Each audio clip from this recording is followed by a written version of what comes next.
Hey guys, Zara here, bringing you the 9th episode of F1's P24 Challenge. Today we're at the German Grand Prix, the Nürburgring, 1 DRS zone. Pretty long, the AI might be a bit effective here. The tyre wear's high, so we might have to look after the tyres at the end of the race. The brake wear's high, so we might see a few lockups. Downforce medium, it's quite a corner happy track, you can say that. You can see from the map there are a lot of corners. It's a 3.2 mile track, so pretty long.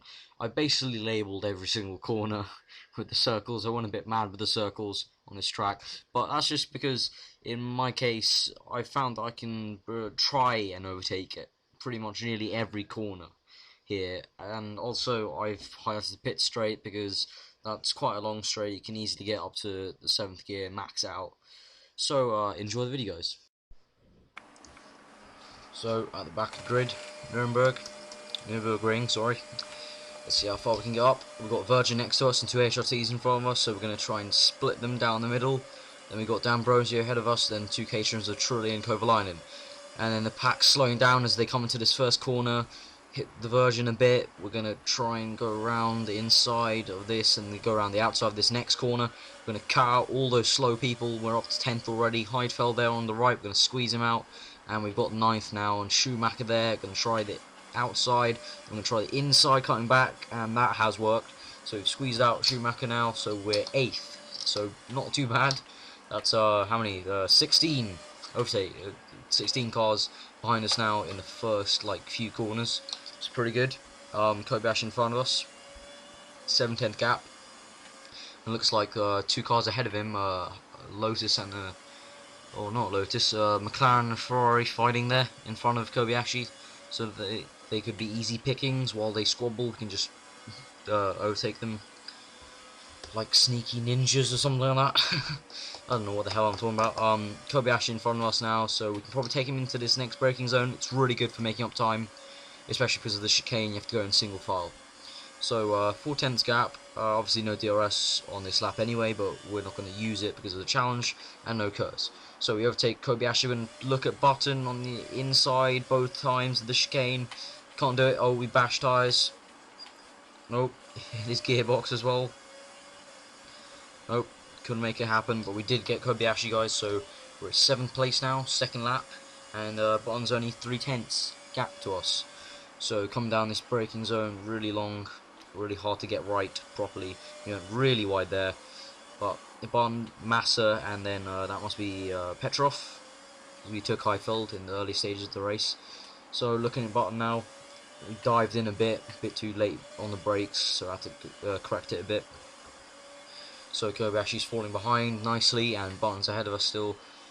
And I just took out 4 seconds of that sector to my first lap, but obviously that always happens because the first lap's always really slow. Mostly because for me it's definitely slow because of that massive pack of slow cars compared to the Red Bull. So we got a train of 4 here, and then we got behind us a train of like 5 or something. So looking at Button now, we might be able to duck inside on this corner. We cut the corner a tiny bit, doesn't really matter. We can look inside, gonna squeeze him out. We went a bit wide, and he went massively wide, and he completely lost out. What the hell are you doing? Looking at the mini map, he really lost out. He lost out on 2 places, so I don't know really what he was doing. That was not the racing line. So, and we caught up to Massa quite a lot. As I said, in braking zone you can make up a lot of time. So Massa's 5th, and we're 6th. And then that's Petrov ahead of him in 4th, sorry. Right, so coming to the end of lap 2, and we went 4.3 seconds faster, so that's pretty good. We're speeding up here. 5/10 gap to Massa. We're going to brake in, go on the inside, squeeze him out, and we got that pass done. Pretty easy actually, a bit too easy. Massa didn't really put on much of a fight, but I don't know, he couldn't really do too much apart from try to cut on the inside of me. So alright, we got that pass done, no complaining here. So Petrov 4th now, we're looking at him. Won't be able to get him to these few corners because they're quite tricky. I have done it before, but I don't think it's the right time. So we took 1 second out of that last sector, guys, so we're going pretty fast here now. Went purple in that sector, so we might be on for a fastest lap, don't know. I don't know why, but now creeping into the middle stage of the season, of this challenge. I'm getting quite a few fast laps now, whereas in the beginning, not really. I don't know what's really happened. Maybe I just adjusted to getting from 24th to whatever.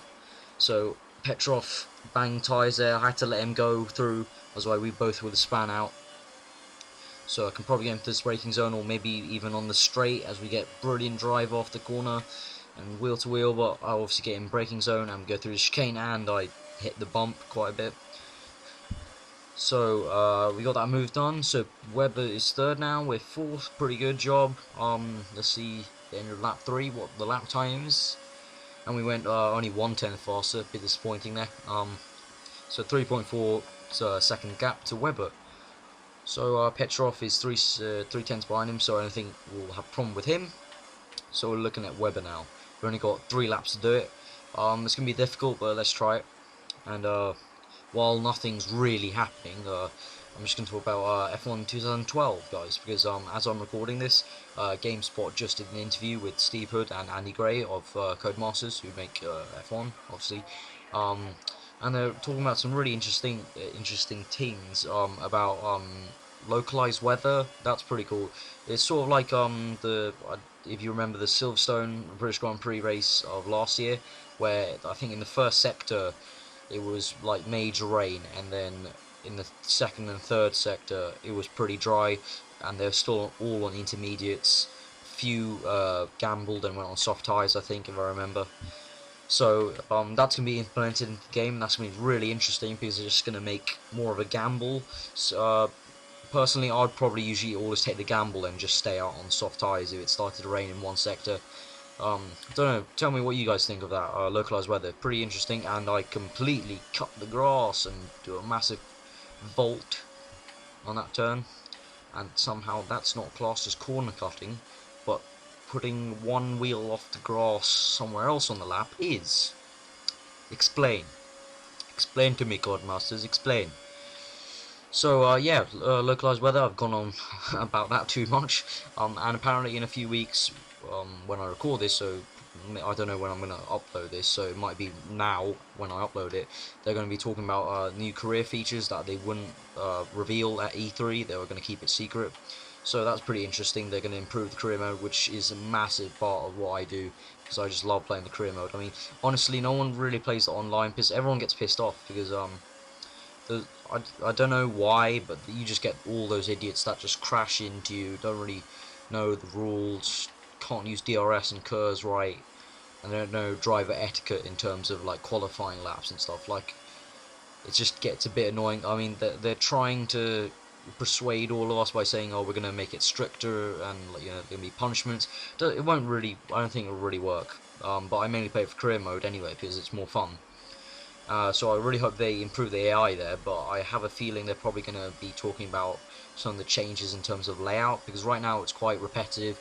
Oh, you go to the garage, you go to your truck, you have your assistant giving you emails and, you know, crap like that, you know. I mean, not crap like that, it's quite important, but still, it's a bit, like, repetitive, it's the same old thing. I think they need to change it up a bit, maybe have some press conference, maybe, you know, talking at press conference, that might be cool. Like, they scrapped that, well, no, they didn't scrap it, they had it, in terms of, three answers to a question, but you could have it in a different setup, so, you know, like, on Thursdays, they have the driver press conference, they could do that, as in, you're a first-person view, looking at the cameras, you've got drivers around you, you could talk about rivalries, or maybe you could probably choose a rival at the beginning of the season, they might change in the middle, you know, these are all ideas, you know, it could be, they could do so much. I mean, there's so much to do in career mode, for not just F1, many games, like FIFA, there's tons of stuff they can do for that career, you know, other careers and stuff, in sports, you know, they can do so much, so they can improve it a lot, and, you've got D'Ambrosio ahead of us. I think this is the first time we're going to be lapping someone, and he's actually holding me up a bit. Get out of the damn way, you're slow. Jeez. God. Slowpoke. Yeah, that's the first time we've lapped someone on this game. So, I kind of killed some time by talking about F1 2012, because nothing much happened, so, I apologise for my bad driving. Didn't really get anywhere, but when the race gets stable, it's quite hard for me to really make up some time. So, oh, wait, what the fudge happened there? Okay, my front wing broke randomly. Did you see that, guys? That was random. Alonso wins the race, and I crashed my front wing. I'm still going to get 4th here, but that was very strange. 4th and a weird front wing crash. Very strange. I'm going to check the replays, and I'll get back to you. So this is a replay of what happened to me on that last lap, the last chicane corner. I just go over the bump at an angle and I crash my car for some flipping hell reason. I tried a few angles. Let's analyze this. This is some top class bullshit physics going on in the game. Look at that. That happens every time in Germany. You know, last year, they're talking about, oh yeah, it's gonna be really tough for them to get around the chicane if the front wing comes off. What the hell was that? That was completely random. I don't know what you guys will say about that. Some weird Codemasters physics. They really need to sort that out, and yeah, it's a bit weird. So yeah, they really need to sort that out. I don't know actually what happened there. I must have gone over a bump at a certain angle, and I just kind of blew the front wing off. Some retarded reason. So yeah, it doesn't really make too much sense there. So, and I believe this next replay I'll be showing you is just me jumping over the chicane on the second last lap, I believe. Just a bit of vaulting as I went across the grass. I completely vaulted the chicane, and that wasn't classed as corner cutting. Complete vault there. Some nice physics of the front wing flapping a bit, so it's quite nice for you to see. So I've been Arva. I hope this video has been enjoyable, and I'll see you next time.